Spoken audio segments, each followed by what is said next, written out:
의학 지식을 하나의 문장이나 명제로 표현한 정보가 많죠. 근데 의학 지식을 참에 가까운 명제로 표현하기 위해서는 여러 가지 조건을 제한해야 되는데요.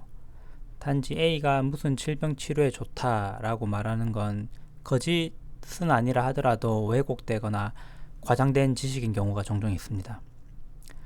그리고 그런 명제가 나오게 된 과학적 근거에 대해서는 구체적으로 언급하지 않는 정보가 많고요. 대부분 의학 지식은 과학적 실험이나 그리고 그 실험 과정과 결과를 정리한 논문을 근거로 도출되는데요. 어떤 주제에 대해 많은 실험과 논문이 축적이 되어서 하나의 의학 지식이 됩니다. 그리고 이건 절대적 진리는 아니고 그 주제에 대해서 새로운 연구 결과가 나옴에 따라 조금씩 변형이 되죠. 그런 맥락을 알고 의학 지식을 이해하고 받아들이는 것이 필요합니다. 하지만 일반인이 그리고 의사라 하더라도 이런 의학 지식의 근거가 되는 논문을 읽고 이해하는 것은 쉽지 않습니다. 그래서 널리 알려져 있는 혹은 논란이 있는 의학 지식의 근거가 되는 논문을 직접 보여주고 그 내용을 가급적 쉽게 설명을 해보려고 합니다. 이런 의학 지식에 관계된 치료를 받고 있는 분이라면 본인이 받고 있는 치료가 과학적 근거가 충분한 것인지 이해하는 데 도움이 될 것이라 생각합니다.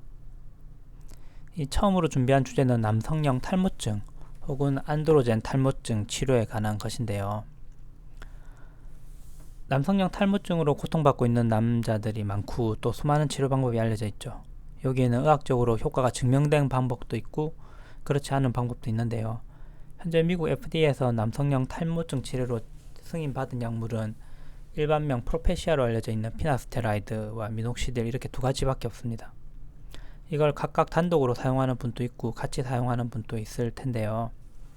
이 연구는 이 두 가지 약을 함께 사용하는 것이 각각을 단독으로 사용하는 것에 비해서 남성형 탈모 치료에 더 효과적인지 그리고 부작용이 더 많은 건 아닌지에 대한 연구입니다.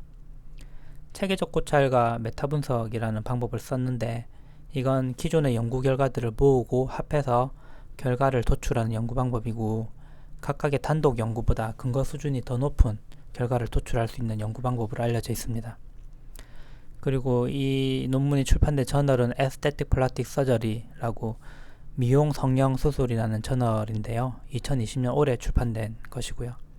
이 저널은 이제 임팩트 팩터가 1.8 정도 되는데 이 정도면 서저리 분야 저널에서 중간 정도 되는 수준의 저널입니다. 이 논문을 좀 보시면 우선 서론을 좀 보시면 이 연구를 하게 된 이유에 대해서 서론에서 언급을 하죠.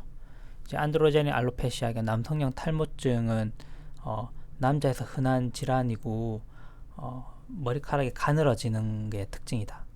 그리고 50세 이상 남성이 한 58% 정도에서 이런 남성형 탈모가 생기는 걸로 알려져 있고 그 발생률은 나이가 증가함에 따라서 더 증가한다.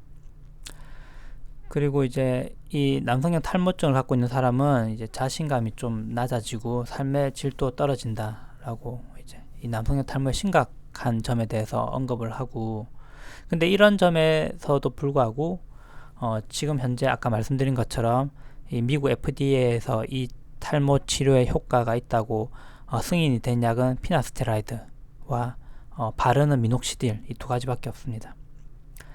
그리고 이 남성형 탈모증의 정확한 병태 생리는 알려져 있지 않지만 일반적으로 5알파 리덕테이즈라는 효소에 의해서 테스토스테론이 이제 남성형 호르몬 안드로젠으로 바뀌게 되는데 남성형 안드로젠 이게 다이하이드로 테스토스테론 DHT라고 하는데요. 요게 이제 주요 원인이라고 알려져 있고 이게 피나스테라이드가 이런 작용을 이 테스토스테론에서 DHT가 생기게 하는 이 효소 5알파 리덕테이즈를 억제하는 약이고요.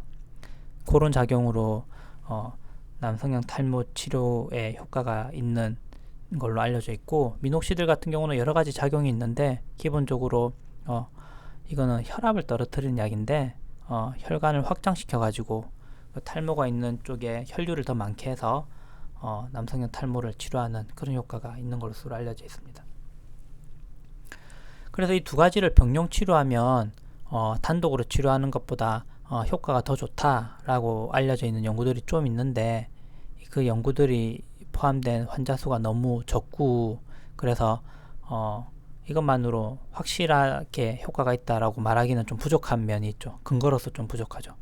그래서 이런 식의 연구를 한 연구들을 합쳐가지고 메타 분석을 해서 좀 더 높은 근거 수준을 획득하기 위해서 이 연구를 한 것이죠. 이 두 가지 피나스테라이드와 미녹시딜을 병용 투여하면 각각을 단독 투여한 것보다 남성형 탈모 치료에 효과가 있는지, 그리고 부작용은 혹시 부작용이 더 많지는 않은지, 그런 걸 연구한 단독 연구들을 모아가지고 메타 분석을 한 것입니다. 이 방법은 보통 일반적인 메타 분석의 방법론을 따랐는데요. 일반적으로 의학적 지식 데이터베이스, 의학적 논문 데이터베이스인 EMBase나 펀메드, 코크란 라이브러리에서 논문들을 추출을 했고요. 그리고 어떤 논문들을 추출을 한 거냐면 남성형 탈모를 가지고 있는 남성을 대상으로 한 연구, 그리고 보통 2군이나 3군으로 나눠서 연구를 진행을 하는데 피나스테라이드와 바르는 미녹시딜을 함께 적용한 군이 하나 있고, 그 다음에 대조군으로는 피나스테라이드나 바르는 미녹시딜을 단독으로 사용한 경우, 그렇게 비교한 연구들을 이제 추출을 한 거죠. 그래서 2명의 저자가 데이터들을 그 논문에서 추출을 했고, 또 그 논문의 퀄리티, 이제 연구의 질을 평가도 이제 2명의 연구자가 각각 했습니다. 그리고 메타 분석 연구에서 가장 흔하게 쓰이는 리뷰 매니저 소프트웨어 5.3을 사용을 해서 결과를 분석을 했고요. 결과를 보시면 총 797-1개의 연구 결과 논문을 추출을 해가지고 중복되는 거 제거하고 또 제목이나 초록이나 이런 거를 살펴봐가지고 최종적으로는 이제 5개 연구만 포함이 되었습니다. 그 5개 연구는 이렇게 5개인데, 태국에서 나온 연구 2개, 미국에서 1개, 중국 1개, 인도 1개이고요. 그 포함된 환자 수를 보면 많지는 않습니다. 보통 20명 내외, 요거는 좀 많은데요. 그 정도 이제 환자를 대상으로 한 것이고, 그런 연구 디자인도 조금씩은 다 다른데요. 예를 들어서 이 연구 같은 경우는 0.25% 토피칼 피나스테라이드, 보통 피나스테라이드는 먹는 걸로 아는데 이거는 바르는 피나스테라이드와 3% 미녹시딜을 쓴 경우와 그 다음에 바르는 3% 미녹시딜만 쓴 경우, 이렇게 비교한 연구이고요. 또 예를 들어서 이 연구 같은 경우는 먹는 피나스테라이드와 바르는 5% 미녹시딜, 이게 보통 가장 많이 쓰이는 조합이죠. 요렇게 쓰는 군과 먹는 피나스테라이드만 썼거나 아니면 바르는 5% 미녹시딜만 사용했거나 그런 걸 대조군으로 해서 비교한 연구. 그래서 연구마다 조금씩 차이는 있습니다. 근데 아무튼 크게는 미녹시딜과 피나스테라이드를 함께 사용한 경우가 실험군이 되는 것이고, 그 미녹시딜이나 피나스테라이드를 각각 쓴 경우가 대조군이 되는 그런 연구 디자인을 갖고 있는 연구들을 추출한 거죠. 5개 연구를. 그래서 결과를 보시면 우선 이제 연구의 퀄리티를 평가를 했는데, 여기서 초록색 플러스 표시는 전반적으로 연구 결과의 퀄리티가 좀 좋다라는 거를 그냥 러프하게 의미하는 것인데, 그 다음에 마이너스는 좀 안 좋다, 그 다음에 물음표는 좀 평가하기 힘들다라는 것인데, 이 연구 결과 5개를 보면 전반적으로 그렇게 높은 퀄리티를 갖고 있는 연구는 요거 하나밖에 없고, 나머지들은 물음표나 마이너스, 그 다음에 플러스 표시가 좀 혼재되어 있죠. 그래서 아주 좋은 퀄리티의 연구들이 포함된 메타 분석은 아니다 라는 걸 이제 보여주는 거고요. 그런 거를 감안을 하고 연구 결과들을 해석을 해야 되는 것입니다. 그리고 첫 번째 연구 결과를 보면, 이거는 이제 메타 분석의 결과를 표시하는 방법으로 이제 포레스트 플랫이라고 하는데, 숲 그림이라고 하고요. 이렇게 다이아몬드 표시가 치우친 쪽이 그 군을 더 선호하는, 그 군에게 더 이로운 결과다라는 것을 보여주는 건데요. 예를 들어 가지고 이 포레스트 플랫은 글로벌 포토그래픽 어세스먼트라는 어떤 변수를 평가를 한 것인데, 이건 이제 사진으로 탈모 부분을 이제 찍어가지고 탈모가 호전되었는지 악화되었는지 그런 거를 평가하는 방법이죠. 그래서 보면 이런 연구 결과를 보여주는 연구는 지금 5개가 포함되어 있고, 이거를 메타 분석을 한 거죠. 그리고 병용 투여군과 미녹시딜 투여군을 비교를 했을 때 지금 이 논문이 잘못됐습니다. 이제 왼쪽이 대조군에게 더 이로운 결과라는 걸 보여주는 거고, 오른쪽이 실험군에 더 이로운 결과라는 걸 보여주는 건데, 지금 잘못되어 있어가지고 제가 바꿔 적었고요. 이 연구 결과들을 보면 지금 실험군에 더 다이아몬드가 이동돼 있잖아요. 그래서 이 메타 분석은 글로벌 포토그래픽 어세스먼트 스코어가 실험군, 그러니까 2개 병용 투여한 군에서 더 좋게 나왔다라는 걸 보여주는 결과고, 이 병용 투여군과 피나스테라이드를 비교한 연구는 2개가 있었는데, 이 2개를 메타 분석했더니 마찬가지로 실험군이 에서 더 그 점수가 좋았다라는 걸 보여주는 결과입니다.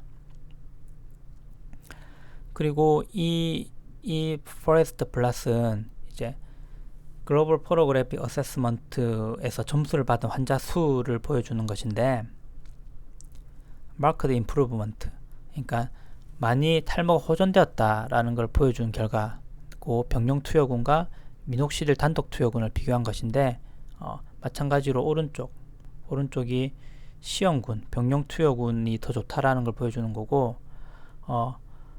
마크드 임프루먼트, 아주 많이 좋아졌다, 탈모가 아주 많이 좋아졌다라는 걸 보여주는 게 병용 투여군이 더 좋은 결과라는 거죠. 이거는 약간 moderate improvement인데, 이것도 오른쪽으로 좀 치우쳐 있지만 이 중간선을 물고 있으면 통계적으로 유효하지는 않은 결과라는 걸 보여주는 거거든요.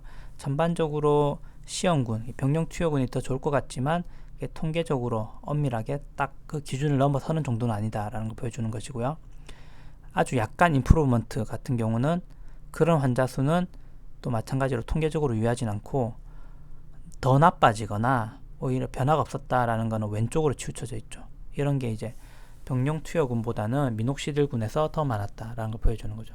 그러니까 아주 호전된 환자의 수는 병용 투여군에서 더 많고, 나빠지거나 더 안 좋아졌다라는 거의 결과는 미녹시딜 단독군에서 더 많으니까, 이거는 병용 투여가 더 호전시키는 환자 수가 많았다라는 걸 보여주는 연구 결과인 거죠.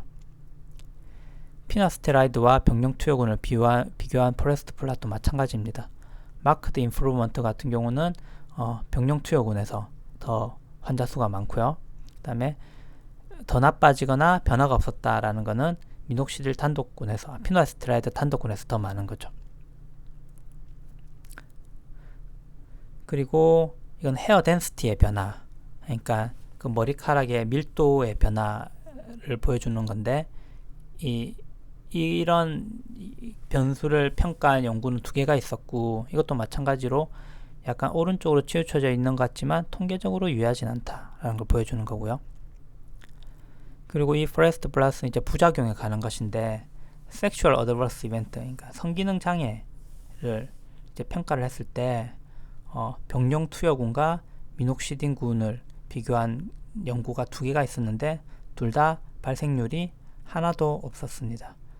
사실은 이게 병용 투여군과 피나스테라이드 비교한 연구 결과가 있어야 되는데, 왜냐하면 미녹시딜은 성기능 장애 이슈가 없는 약이거든요. 근데 피나스테라이드, 프로페시아를 복용하면 이제 성기능 장애, 발기부전 등이 생길 수 있다라고 일반적으로 알려져 있는데, 그게 이제 사실 중요한 이슈인데, 그런 걸 평가한 연구는 이 5개 연구에서 없었기 때문에 그냥 미녹시딜만 보여준 거죠.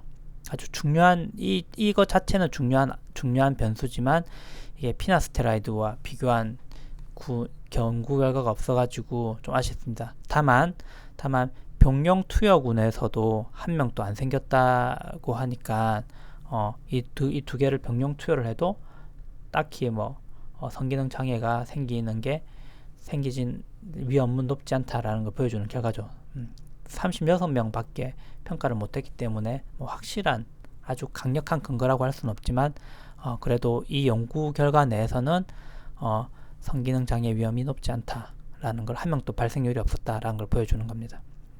그리고 미녹시딜의 하나의 중요한 부작용은 이제 컨택 더마타이티스, 접촉성 피부염인데, 요거 같은 경우는 병용 투여군에서는 19명 중에 5명, 그 다음 미녹시딜 단독 투여군에서는 18명 중에 4명, 그리고 병용 투여군에서는, 이 연구에서는 17명 중에 4명, 미녹시딜 단독군에서는 16명 중에 6명 해서 두 개를 메타 분석했더니 차이가 없었다라는 걸 보여주는 거죠. 그래서 이런 연구 결과를 가지고 이제 디스커션, 이제 고차를 보면 뭐 세세하게 이 연구 결과들에 대해서 언급했지만, 크게 이 연구 결과가 보여주는 걸 보여주면, 이 피나스테로이드와 토피칼 미녹시딜을 병용 투여하면 더 나은 효과를 보이고, 그 다음에 세이프티, 그러니까 부작용면에서는 거의 비슷하다. 이게 모노테라피 단독 투여한 경우보다, 그런 거 보여주는 것이고요. 이제 이 메타 분석은 5개의 연구, RCT는 그냥 전향적 임상 연구를 말하는 것인데, 5개 임상 연구를 포함한 이제 합친 데이터는 그 피나스테로이드 단독 혹은 토피칼 미녹시딜 단독에 비해서 두 개를 병용 투여한 것이 글로벌 포로그래픽 이밸루에이션이나 그 다음에 헤어 인크리스, 그러니까 헤어 인크리스를 마크드, 그러니까 더 많은 헤어 인크리스를 보인 환자 수나 더 많은 환자 수를 보였고, 그 다음에 오히려 더 나빠진 환자 수는 더 적었고, 그 다음에 어드버스 이벤트 면에서는 발생률이 두 군 간에 비슷했다 라는 거를 이제 보여주는 메타 분석이다 라고 정리를 하고 있습니다. 근데 물론 이제 리미테이션, 제한도 있죠. 이 연구에 몇 가지를 이제 언급을 했는데, 대표적인 게 이 메타 분석이 5개밖에 연구를 포함을 안 한 거거든요. 그리고 그나마도 환자 수가 별로 많지는 않습니다. 그리고 그 중에서도 두 개 연구만 이제 병용 투여와 피나스테라이드를 비교를 한 것이고요. 나머지 3개는 미녹시딜과 병용 투여를 필요로 한 것이고요. 그래서 환자 수가 좀 적죠. 연구 수도 좀 적고, 그리고 아까 말씀드린 것처럼 그 5개 연구 중에서도 오직 1개 연구만 좀 하이 퀄리티 연구로 이제 평가가 된 것이고요. 그리고 이제 그 5개 연구 중에 4개 연구는 다 아시아 파퓰레이션을 대상으로 한 거죠. 1개만 미국 대상으로 한 거고요. 그러니까 되게 많은 어떤 인종의 연구 결과를 반영하는 그런 메타 분석은 아니라는 거죠. 이런 제한점, 다른 제한점들도 있지만 아무튼 이런 제한점을 가지고 있는 연구 결과입니다. 아무튼 그래도 이런 제한된 정보를 가지고 우리가 결론을 내리자면 피나스테라이드나 토피칼 미녹시딜을 병용 투여를 하면 단독 투여를 한 거에 비해서 남성형 탈모 치료에 효과가 더 좋고, 그 다음에 부작용이 더 높지는 않다라는 것을 이제 보여주는 연구 결과입니다. 물론 이거를 어떤 식으로 조합을 하는지, 어떤 농도를 조합을 해야 되는지에 대해서는 뭐 이 연구만 가지고는 밝힐 수는 없는 거죠. 아무튼 상식적으로 좀 알고 있죠. 그 피나스테라이드, 프로페시아와 미녹시딜을 함께 투여하면 각각 단독 투여를 하는 것보다 탈모 치료에 더 좋다. 요런 명제를 알고들 계시는 분들이 많고, 그래서 이 두 가지를 병용 투여하는 분들도 있죠. 근데 그런 이 의학적 지식의 명제에서는, 명제에 근거가 되는 어떤 과학적 근거는 요 정도의 느낌이라는 겁니다. 그러니까 뭐라고 속단하기, 이 연구 결과만으로 뭐라고 속단하기 힘들지만 뭐 그런 가능성이 많은 거죠. 병용 투여를 하는 것이 단독 투여를 하는 것보다 더 효과가 많을 가능성이 많고, 그렇다고 부작용이 더 높아지거나 그런 것 같진 않고, 그렇게 조심스럽게 말할 수 있는 그런 과학적 근거라고 말할 수 있겠습니다.